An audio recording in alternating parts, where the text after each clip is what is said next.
অবশেষে শেখ হাসিনার পালিয়ে যাওয়ার মধ্য দিয়ে জনগণের ম্যান্ডেট ছাড়া ক্ষমতায় চেপে বসা আওয়ামী ফ্যাসিবাদ ও মাফিয়াতন্ত্রের পতন হয়েছে।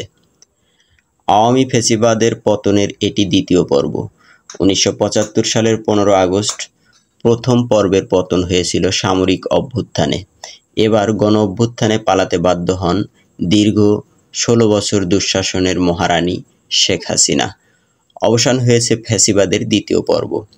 রাজনীতি বিশ্লেষকরা মনে করেন, আর নয়, চিরদিনের জন্য দেশ ফ্যাসিবাদ ও মাফিয়া মুক্ত হোক। এ দৈত্য যেন অন্য কোনো রূপে ফিরে আসার সুযোগ না পায়, সেই পথ বন্ধ করতে হবে।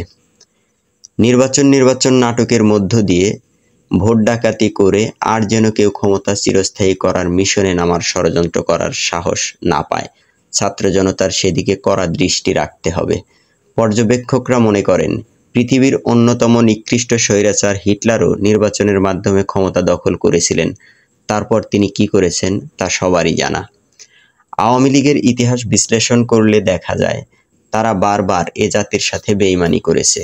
যে উদ্দেশ্য ও লক্ষ্য বাস্তবায়নের জন্য দলটি প্রতিষ্ঠা হয়েছিল তা থেকে সরে গেছে। জনগণের সাথে বিশ্বাসঘাতকতা করেছে। ইসলামী খেলাফত, গণতন্ত্র ও মদিনা সনদের আলোকে দেশ পরিচালনার অঙ্গীকার করে জনসমর্থন নিয়ে যতবার ক্ষমতায় এসেছে ততবারই অঙ্গীকার ভঙ্গ করেছে।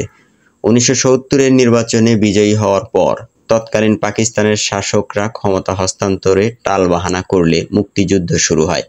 মুক্তিযুদ্ধের ঘোষণাপত্রে ৩টি বিষয়কে স্বাধীনতার লক্ষ্য বলে উল্লেখ করা হয়। এগুলো হচ্ছে: ১. সাম্য, ২. মানবিক মর্যাদা ও ৩. সামাজিক ন্যায় বিচার প্রতিষ্ঠা।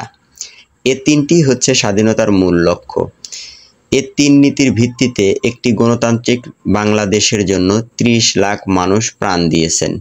তাদের প্রত্যাশা ছিল, মুক্ত স্বাধীন বাংলাদেশে তাদের উত্তরসূরিরা পাবেন মত প্রকাশের স্বাধীনতা এবং ভোটের মাধ্যমে সরকার গঠনের সুযোগ। কিন্তু তারা পেলেন আওয়ামী লীগের একদলীয় স্বৈরাচারী বাকশালী শাসন। আওয়ামী লীগ ৩০ লাখ শহীদের রক্তের সাথে বেইমানি করল, ভুলে গেল মুক্তিযুদ্ধের ঘোষণাপত্রে দেয়া অঙ্গীকার। আওয়ামী লীগ ও তার নেতাদের মুক্তিযুদ্ধের অবদান কতটুকু সে বিতর্কে না গিয়েও বলা যায়, দেশের মানুষের রক্তের বিনিময়ে কেনা এ স্বাধীনতা তারা ছিনতাই করে, তাদের একক কৃতিত্ব বলে প্রচার করে গোটা জাতিকে বিভক্ত করে ফেলে। সদ্য স্বাধীন বাংলাদেশে ১৯৭৩ সালে অনুষ্ঠিত প্রথম জাতীয় সংসদ নির্বাচনেই তারা কেড়ে নেয় জনগণের ভোটাধিকার। নিরপেক্ষ ভোটে আওয়ামী লীগ ছাড়া অন্য কেউ সরকার গঠন করুক তা চাননি সেই সময়ের আওয়ামী লীগ নেতা শেখ মুজিবুর রহমান। যদিও তৎকালীন পাকিস্তানে তিনি গণতন্ত্র প্রতিষ্ঠার জন্য সংগ্রাম করেছেন, কারাগারেই কাটিয়েছেন জীবনের বেশি সময়। ক্ষমতা লাভের পর দেখা গেল তিনি আসলে গণতন্ত্র নয়, ক্ষমতার জন্য সংগ্রাম করেছেন, কারাবরণ করেছেন। যে ক্ষমতা হবে চিরস্থায়ী এবং একচ্ছত্র শুধু তার এ স্বৈরাচারী চরিত্রের মুখোশ খুলে যায় স্বাধীন দেশের প্রথম নির্বাচনেই।